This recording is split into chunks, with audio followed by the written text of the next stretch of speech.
Welcome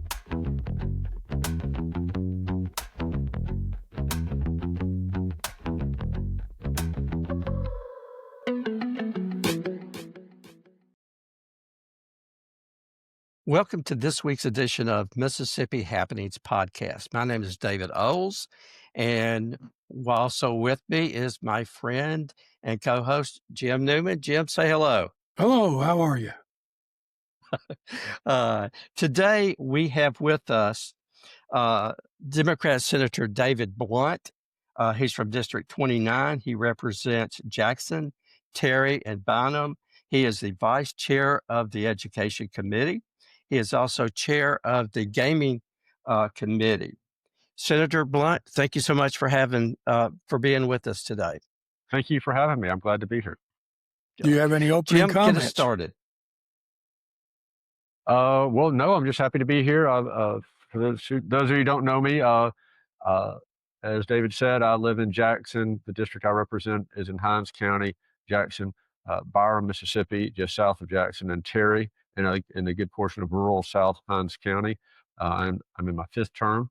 I serve as vice chairman of the Senate Democratic Caucus, and I'm actually at the Capitol right now. We've got a committee meeting this afternoon, and things are starting to ramp up for the session in January. One of the things we wanted to talk about, and I think you had mentioned that you are familiar with, is the PERS Employee Retirement Fund. Yes. It's my understanding that it's underfunded. Is that the case? Well, it's a big issue, so let me try to give you a summary of where we are. I am one of two senators appointed to serve as an ex officio on the PERS board. Legislators don't vote on boards, but there are two representatives and two senators. I'm the only Democrat, and I've been going to these meetings for 6 years, so I know what's going on. The Mississippi Public Employees Retirement System, or PERS, sometimes is referred to as the state retirement system, but it covers all public employees in the state, whether you work for the state, a city, a county, a public university or community college, anybody who is a public employee, with the exception of the Highway Patrol, everybody's in the same system. And everybody in that system contributes every month by law. 9% of their paycheck off the top goes to fund their retirement, and their employer, whether it be the state, the county, the school district, whatever, contributes money on top of that. It's about 18% of that salary on top of the take-home pay is contributed. That money goes to PERS. It's invested, and that's what pays benefits. The system currently is not about to run out of money. The system has more than about $37 billion in assets right now, but it has an unfunded liability of about $26 billion. That means that based on actuarial projections, how many people are currently retired, how many people are eligible to draw benefits when they retire, how long those people are going to live, and what those benefits amount to, the system needs more money. And everybody acknowledges that. So we had this crazy situation in the legislature this year where we had the two most important issues facing the state since I've been in the legislature. This is my 18th session, in one bill, and we did the absolute wrong thing on both of those two issues. And what was driving the debate in the session was the argument that Mississippi is in the best financial shape it's ever been in. We've never doing better. We have all this money in the bank, and we need to eliminate the state income tax, which is more than $2 billion a year in revenue to the state budget, about a third of the overall general fund budget of the state. And it was a top priority for the Speaker of the House and the governor to eliminate the income tax. Only one state in the history of the country has had an income tax and chosen to eliminate it, and that was Alaska, after they found the largest oil reserve in North America back in the 70s. No one's ever done this before. So in that same bill, we made changes to the retirement system, which provided no additional money, no meaningful additional money, a little bit around the edges, but no meaningful additional money to the retirement system. So the retirement system needs more money. We don't provide any more significant money to the retirement system, and we eliminate 1/3 of the state budget. And that's what the legislature passed, and I voted against that. Governor signed that bill into law. The situation now with PERS is this. If you are currently in PERS, whether you're retired or you're vested working for an employer in the system, your benefits are not going to be changed. Your employer has a contract with you when you went to work for the state or the school district or the county that says, this is your retirement package and this is what you're going to get.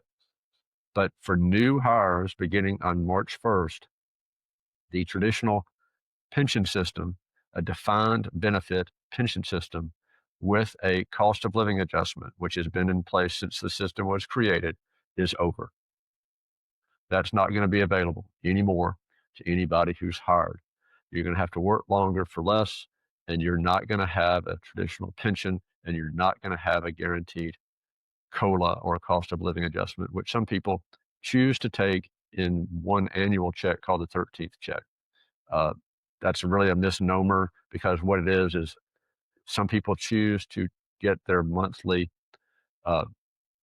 COLA in one check and not add it to their 12 monthly checks, but that's the situation. So that is going to be a significant problem, in my opinion. It's the wrong way to go. Both of my parents, my mother grew up in Tupelo, Mr. Newman, on Robin Street. Oh, right down the street from me. That's right. And so her parents, my grandmother worked at the library there, and my grandfather worked at the post office right there next to the library on Main Street in Tupelo. Right. So, and my other grandfather served in the U.S. Army. And so both of my parents were the both first people in their family to go to college because their parents had a pension and they had a secure retirement. That's not going to be the case for people who are hired after March the 1st. And you are beginning to hear now from a lot of people that while it will reduce a little slightly more quickly, none of these changes will have a major impact on the unfunded liability of the system for about 30 years. Because again, the people who are in the system right now working are grandfathered in. Technically, that's called Tier 4. The new people who are hired after March 1st are going to be in Tier 5 and get a reduced set of benefits. But the main thing is it's going to be much more difficult for employers to hire people and to keep people. If you, wherever you're listening to this, if you talk to your principal or your school superintendent, if you talk to your fire chief or the police chief where you live, these people, and there's lots of other people who work in mental health facilities, who work in the prison system, who work in difficult jobs that are hard to fill where they don't get paid enough money. And I've traveled around the state and talked to these folks on the Public Property Committee. When we ask them the same question, what's the biggest challenge you face running your school or correctional facility or fire department? They say, we can't pay people enough money and we can't keep them because it's a tough job. And they said, the only thing that keeps them is the retirement system. The retirement system, because even if you're a young person, even if you're in your 20s, you're seeing 9% of your paycheck every month go into that system. And so they say, well, young people don't care about their retirement. Well, first of all, they should, but I promise you, young people who are putting 9% of their paycheck in the system every month see that on the pay stub, and they're invested. And what keeps them, if they've been working for 6 years, 8 years, 10 years, from leaving to teach in another school, from leaving law enforcement, from leaving a difficult job working in, cleaning out bedpans at a mental health facility, is the retirement system, the promise of a secure retirement. And it's going to be very, very difficult to keep people if there's no reason to stay, if there's no guaranteed pension with the cost of living. If you just got a private 401k, and it's not technically a 401k, but it's essentially an investment account that is portable, and you choose the investments that your money goes into. And there's no reason why you just can't pick up and transfer that to some other employer because it's portable. If it's portable, people are going to make it portable, and they're going to leave.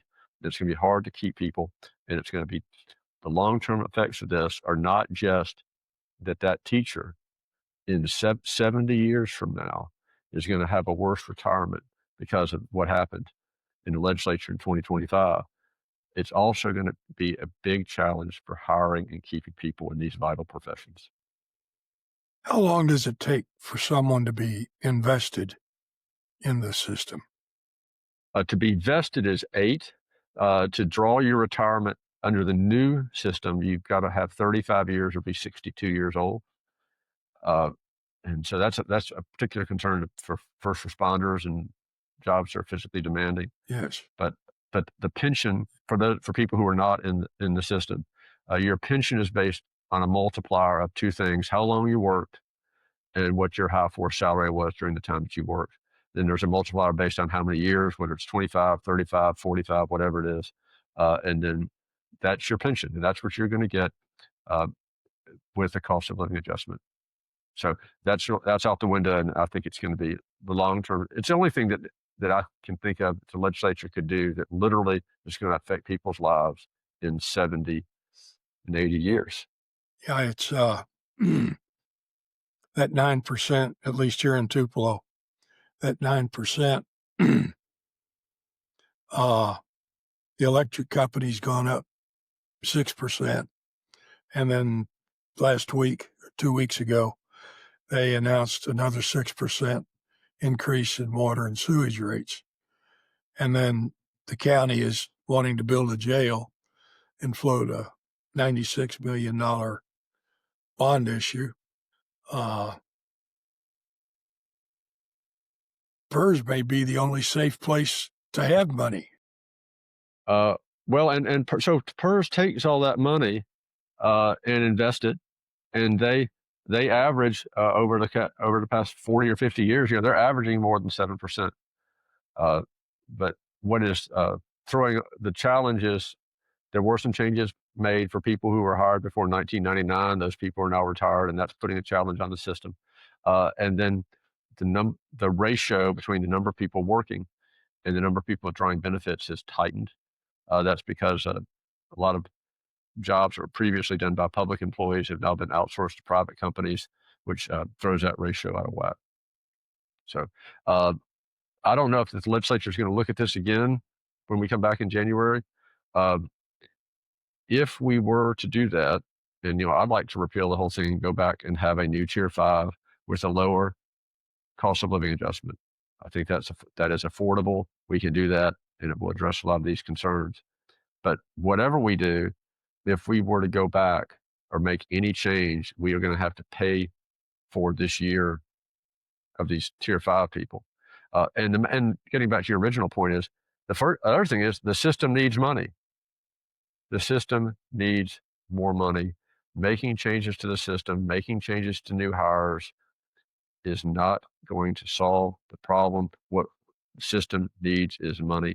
And instead of addressing that last year when we had all this one-time money in the bank left over from the Biden administration, the legislature chose to eliminate the income tax, which was exactly the wrong thing to do.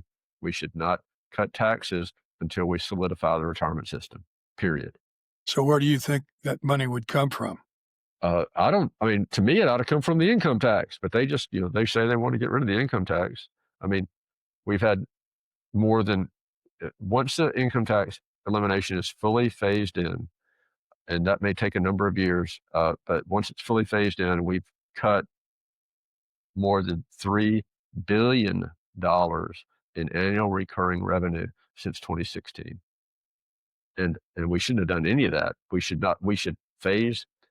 stop all phase in of any tax cuts and put that money in the retirement system and make it strong. We should not be cutting taxes while we know the retirement system needs money. The longer we wait to do that, the more it's going to cost.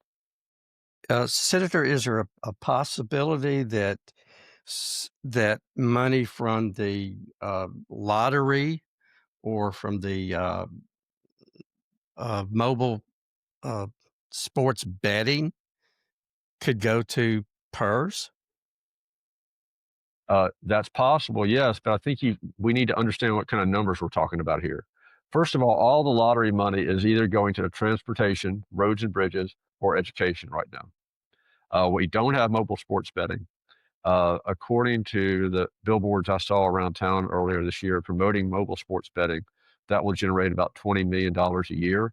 So that means it would take about 1,350 years to pay off unfunded liability with mobile sports betting. So just if it's hard to think about these numbers, but just write down on a piece of paper how many zeros there are in $26 billion.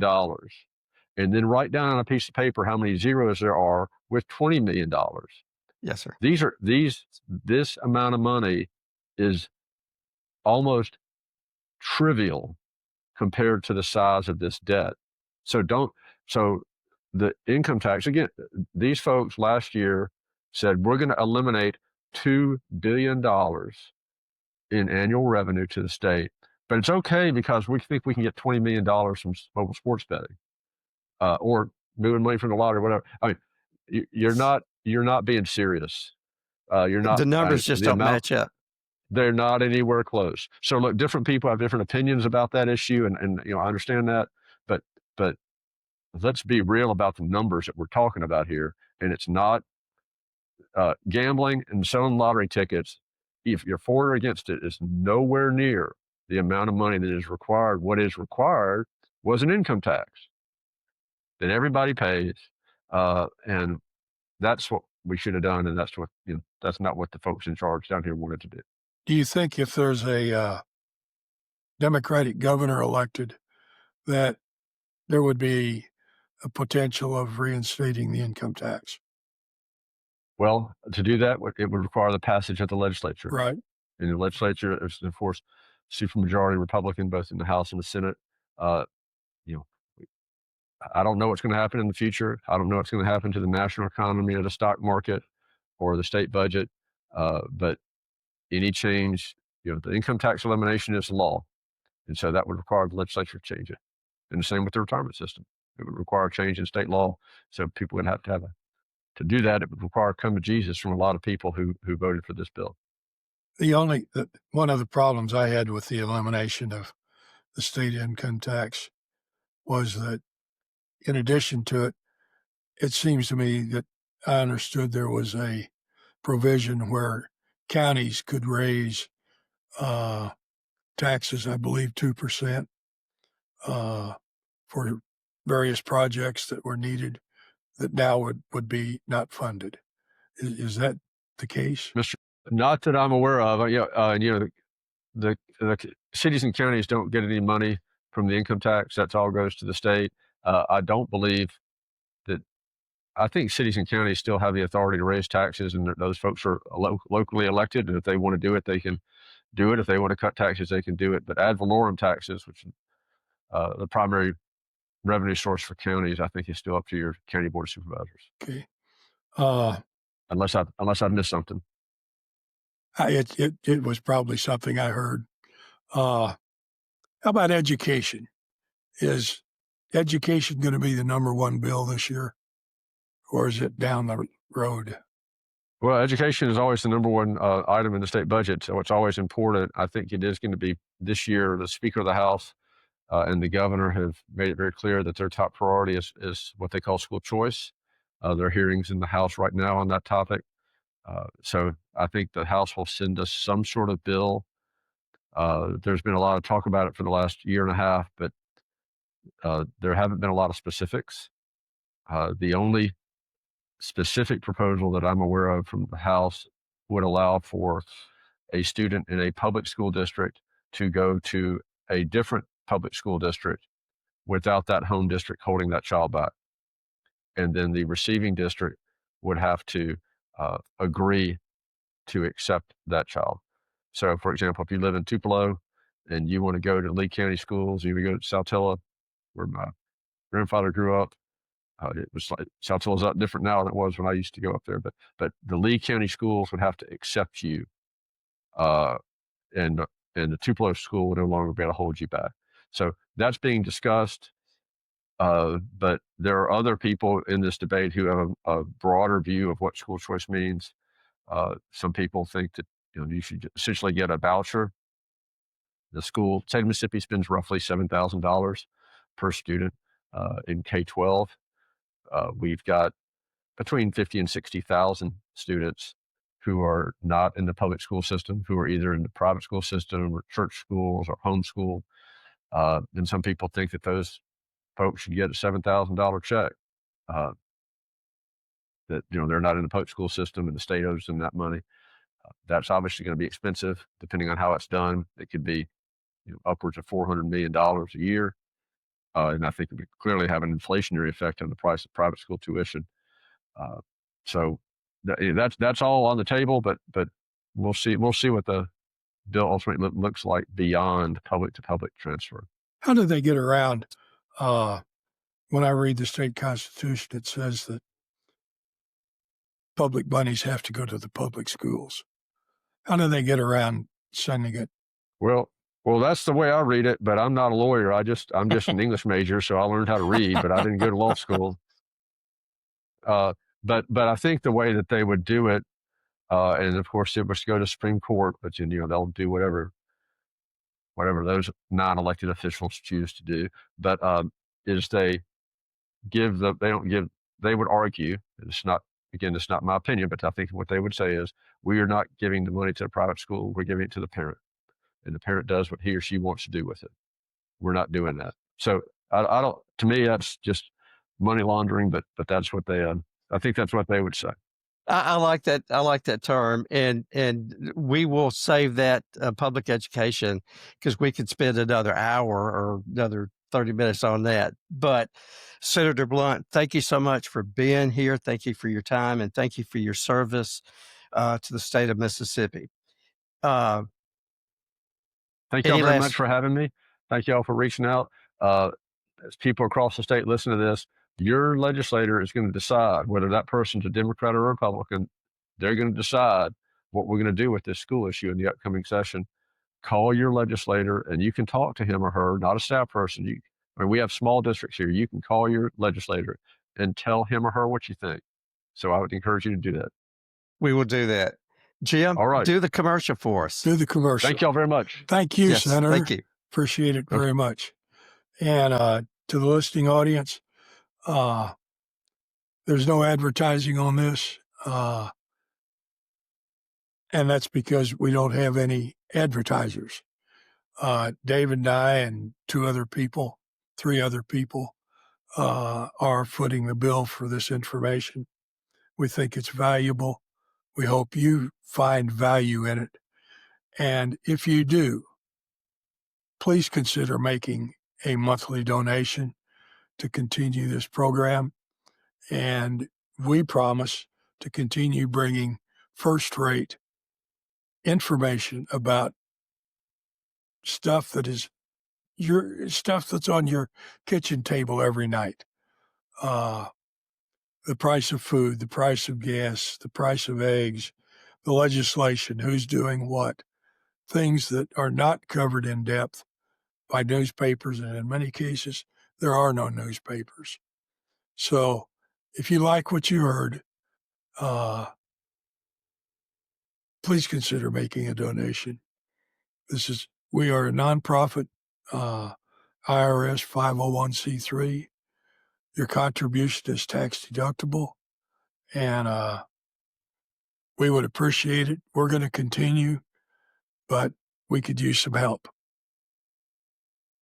Well said, Jim. Thank you. And to donate, you can go to Cash App, and it's $, MS Happenings. PayPal is at MS Happenings is PayPal. And also, please, you can reach us at our email is mshappenings1@gmail.com, mshappenings1, the number 1, at gmail.com. Please send us your comments. Please subscribe. Yes, right now it is free, and we would love to hear from you, and we would love to hear from anything that you would want us to talk about, and we do appreciate it. David. Yes. I think we've had some really exciting and newsworthy podcasts in the past. But today was an example of the type of podcast that we love to do. We love to talk to people who are in positions to make a difference and hear their perspectives on what might happen and what has happened in the past. It's very important to have an educated society. Without an educated society, we continue to send the same people over and over and over again back to the same posts, and we expect different things to happen. So this is, in my opinion, this is one of the few broadcasts where it's not opinion. It's a broadcast where we ask people who make the laws and affect our daily lives. And I think that's important and differentiates us from all of the other podcasts out there. Absolutely. Thank you, Jim. Thank you. Any last thing? It's good seeing you. You too. All right. Join us again on the next episode of MS Happenings, Mississippi Happenings Podcast. Thank you so much.